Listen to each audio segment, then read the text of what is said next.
पापनगर ड्रामे जिन नई अपडेट में तव्हां सभिनी फेरी प्यारनि खे दिलि वारनि खे सिंधी भाउरनि खे ख़ुशि आमदीद। दोस्तों रिव्यू करण वारा आहियूं पापनगर जा अचण वारा एपिसोड ज़बरदस्त।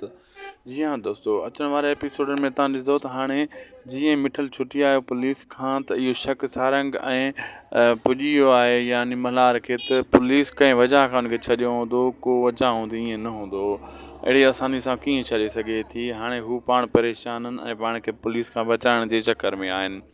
होरं जेको आहे दोस्तों बलाज खान जेको ॿधी वेठो आहे मंठार खे चए थो छा तोखां सवाइ ॿिया माण्हू मूं वटि न आहिनि जेको मुंहिंजी ग़ुलामी करनि ऐं नुक़सानु करनि मुंहिंजे चवण ते। मंठार चवंदो आहे बिल्कुलु तो वटि आहिनि, बहरहाल मां वफ़ादार आहियां, मां तोखे माना बाबू सम्झंदो आहियां, इन जे करे मां वफ़ादार आहियां, ॿियो मूं में अहिड़ी का ख़ामी नाहे। अहिड़े हिसाब सां पोइ मतिलबु बलाज खान खे रहम अचे त मंठार खे छॾे, पर फ़िलहालु मंठार खे हिते टंगियल तव्हां ॾिसो जीअं उबतो मंठार टंगियो पियो आहे।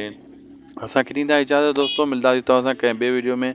महिरबानी करे उदासी टेक यूट्यूब चैनल खे ज़रूरु सब्सक्राइब लाइक शेयर कंदा ही अव्हां जो पंहिंजो ई चैनल आहे। इन चैनल ते तव्हांखे बहितरीनु अपडेट्स मिलंदा रहंदा बर वक़्तु ऐं सुठाड़ा प्यारा कमेंट बि ज़रूरु करे छॾींदा।